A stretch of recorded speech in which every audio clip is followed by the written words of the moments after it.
28 years ago, the first Rotary Club was started in Chicago by a lawyer who, though born in the Middle West, was brought up in New England.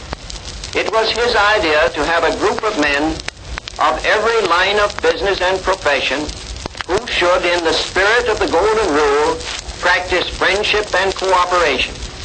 From that club has grown the world movement of Rotary.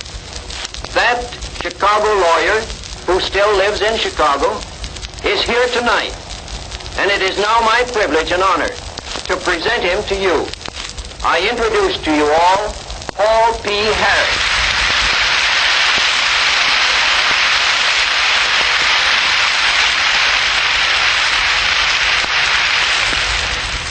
Friends of the air, it is a real privilege to address you.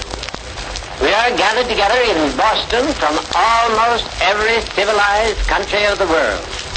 We come from the British Isles, China, Japan, European and South American countries, Australia, New Zealand, and many others. More than 40 nations are represented, and some of the delegates will have circled the globe on their return to their native country. It is a most inspiring occasion. In the presence of this gathering, my mind very naturally reverts to the first meeting which was held in Chicago 28 years ago. 4 of us were in attendance. Mighty oaks from little acorns grow. Perhaps there are 2 features of Rotary which more than any other challenge the attention of those who are not Rotarians. One is what we call our classification plan, by virtue of which membership in Rotary is limited to one representative of each line of trade or profession. The other is the provision that neither racial, political, nor religious standards shall constitute barriers to membership. Through these 2 provisions, Rotary is thrown open to representatives of all walks of life, to representatives of all countries and all forms of religion. Would this seem to open the door to all manner of discord?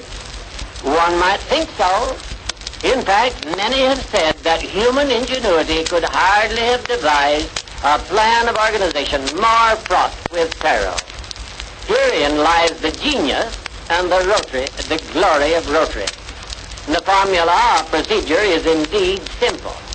While Rotarians differ in many respects, in 2 respects, they are in perfect accord. First, they believe that all nations are respectable and desire to be honorable in their dealings with other nations. That it is the privilege of all men to worship God according to the dictates of their own consciences. In other words, Rotary stands for tolerance.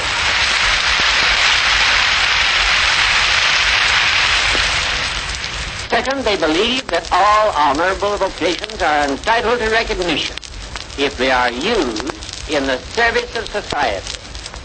With these points of agreement firmly established, disagreement is almost unknown. Rotary emphasizes the points of agreement and avoids controversial issues. Rotary thus becomes the common denominator, the sanctuary to which all are welcome. Is there any valid reason why Catholic and Protestant, Jew and Gentile should not enjoy friendly intercourse? Well, it is done in Rotary. Catholic priests, Jewish rabbis, and Protestant ministers sit side by side in happy fellowship at Rotary Club meetings. If your travels take you to India, there you may see Mohammedans, Hindus, and Christians breaking bread together. Is this not as it should be? Remember the words, peace on earth, goodwill toward all men. To put it briefly, Rotary is trying to make the words of Robert Burns come true. You'll remember then, the time will come for all that, when man to man shall brother be for all that. Those outside the membership frequently ask the question, how did it come about? That's a hard question to answer. One answer would be that Rotary's popular appeal is due to the fact that in Rotary, men are encouraged to be natural, just to be themselves. In this world where artificiality so abounds, it is refreshing to meet with groups who are not worshippers of cold, meaningless formalities. There's a bit of the boy in every man, and friendly, natural intercourse is the best way to bring it out.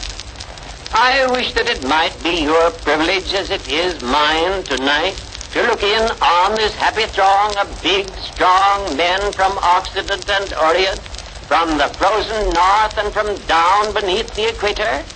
Many of them have their wives with them.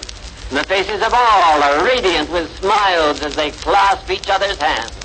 If you are here, I believe that you would agree with me in my conclusion that the words of the Bard of Air were not the expression of an idle dream, that they were indeed prophetic, and that the finest conception of human mind, the conception of universal goodwill and peace, will in God's good time be realized in very truth.